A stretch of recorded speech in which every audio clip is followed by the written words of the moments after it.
Tiago, capítulo de número 4, versículo de número 14, diz: digo-vos que não sabeis o que acontecerá amanhã, porque o que é a vossa vida?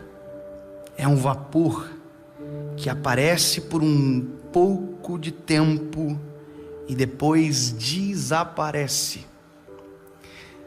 O mesmo Tiago que pergunta, responde: o que é a vossa vida? Ele diz: é um vapor. Vapor é algo que realmente é conforme diz a palavra, aparece e desaparece, é muito rápido.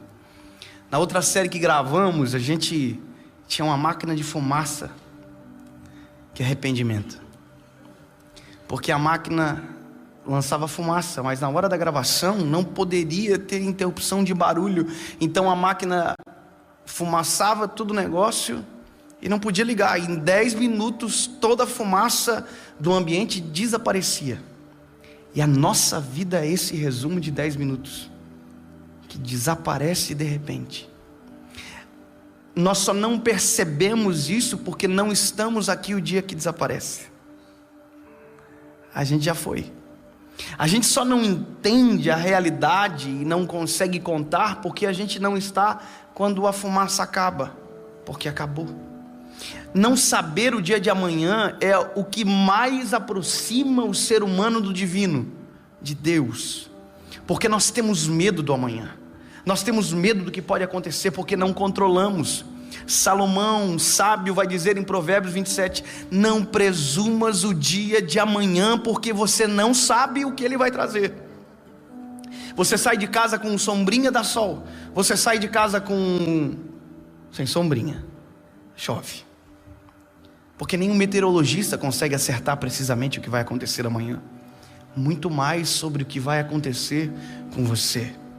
Essa brevidade dos dias, essa flecha lançada no meio da escuridão, que somos nós, que de repente chega ao destino, é o que deve nos fazer refletir sobre agora. Eu ministro quase todos os dias para jovens e adolescentes, e todas as ministrações, sem exceção, eu faço apelo. E eu pergunto: quem aqui deseja reconhecer a Cristo como Salvador? Quantos querem voltar para casa? E a resposta às vezes é: deixa para amanhã. E parece que as pessoas estão fixadas em algo que não existe e não acreditam naquilo que está na frente dos olhos. É uma esperança em algo que não aconteceu ainda, porque nós pensamos que a nossa juventude nos dá a certeza que amanhã vamos estar vivos. Há uns 2 anos atrás eu fui chamado no começo do ano para um velório de uma menina de 15 anos. Essa menina não morreu de uma maneira com expectativa, por exemplo, uma doença que levaria à morte. Não, ninguém sabia de absolutamente nada. Sabe como aconteceu? Essa menina estava no culto e ela cantou com o departamento da onde ela congregava, e quando acabou ela foi ao banheiro e ela morreu. A família não sabia, mas havia um problema no coração fulminante. Cadê a menina? Morreu. Eu me lembro que quando eu cheguei no velório, o pai da menina disse: ontem mesmo ela estava lá em cima cantando. Sabe o que é isso? Ontem. A única coisa que ele soube, ontem, porque hoje já é, para ele acabou, para aquela menina acabou. Eu quero dizer para você que se as suas decisões forem pautadas no amanhã, a sua vida não vai acontecer. Nós precisamos decidir para agora, viver agora, ter esperança para agora, porque amanhã não sabemos. Entenda que o seu próximo segundo você não controla. Você não sabe o que vai acontecer daqui a pouco. Eu sei o que eu estou falando. Tem coisas que nós planejamos que não saem da forma que a gente acreditou que seria. Eu me lembro que Um ano e meio atrás, mais ou menos, eu saí de casa para pregar numa igreja, ministrar, para pegar um voo numa outra cidade e ir para a igreja. 2h30 da manhã, me deu muito sono, eu passei para minha esposa dirigir e eu dormi. E quando eu acordei, o carro estava capotando, e não era esse o trato. O trato era aeroporto. Mas a vida, o caminho, a circunstância mudou. E de repente eu acordei com o carro capotando e virando, e aquela cena de caos, e ninguém esperava aquilo. Eu só acordei e de repente o carro estava virado de cabeça para baixo, e um barulho muito grande, quando de repente, olhando para minha esposa, virado de cabeça para baixo, um outro carro em alta velocidade veio e bateu no carro onde a gente estava, e o carro rodou na estrada, e rodou e parou. Depois de já ter sido abarroado, bateram de novo. Eu me lembro que uma coisa apenas passava na minha cabeça: minha esposa, era somente ela que eu queria saber. O carro eu não quis ver, eu queria saber dela. E eu me lembro que eu saí rapidamente pela janela de trás, cheguei na janela onde ela estava, e ela estava com a metade do corpo para fora. Ela dizia: amor, eu estou presa. E aí eu, normalmente sou muito afoito, nervoso, eu sou sanguíneo. Naquele momento eu acalmei. Eu me ajoelhei no meio do asfalto, no meio da rodovia, e puxei ela pelos ombros, e percebi que na verdade o que prendia ela não eram as ferragens, era o cinto. Tirei ela do cinto, coloquei no guarda-reio, sentada, e me lembrei do meu celular. No meio de tudo isso, um carro parou, sinalizou o acidente.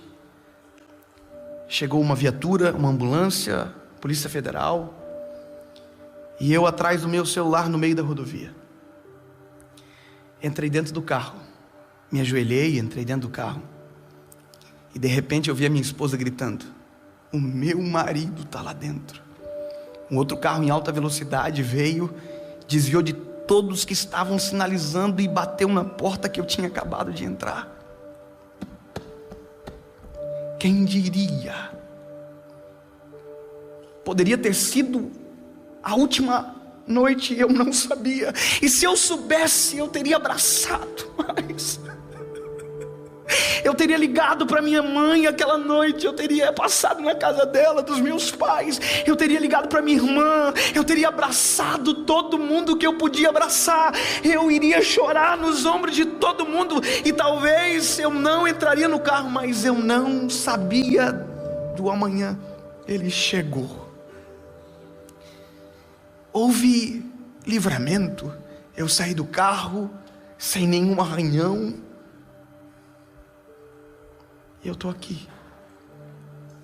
Mas eu não sei o que vai acontecer amanhã. Eu ainda não aprendi a descobrir o que vai acontecer amanhã.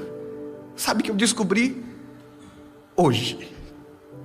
Eu abracei a minha esposa antes de vir para cá. Eu beijei o meu filho antes de vir para cá.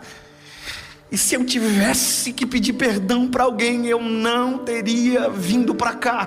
Porque se tem algo para fazer, que seja hoje. Porque o tempo passa, e a pior conta é a do tempo, porque ela não pode ser paga. Sabe o que é terrível? Quando você vê alguém tentando pagar uma conta impossível de se quitar. Você já foi no velório de alguém que não pediu perdão? É muito dolorido. A pessoa abraça o caixão, grita, chora, pede perdão, e ela abraça o caixão, e ela arranha com as mãos, e ela pega no rosto, ela faz carinho, ele diz: eu te amo, me perdoa. E a atitude é linda, maravilhosa, extraordinária, só que não dá mais tempo. Quem tinha que ouvir não ouve mais, e quem tinha que falar perdeu o tempo. O que é a vossa vida, se não o vapor